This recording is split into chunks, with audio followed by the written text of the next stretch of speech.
సింపుల్‌గా అండ్ టేస్టీగా అండి నా స్టైల్‌లో గుత్తి వంకాయ ఎలా చేయాలో చూద్దాము.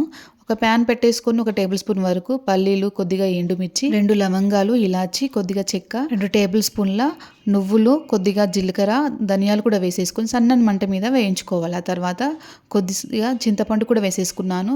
అల్లం వెల్లుల్లి కూడా వేసేసాను. పెద్ద సైజు ఆనియన్ కూడా వేసేసి మంచిగా మిక్సీ పట్టేసుకోవాలి.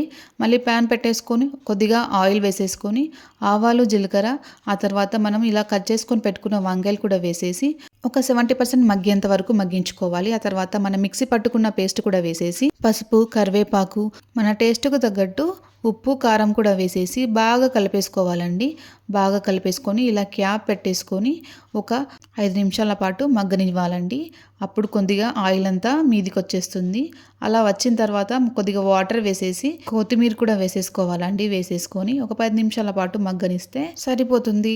ఎంతో టేస్టీగా ఉండే గుత్తి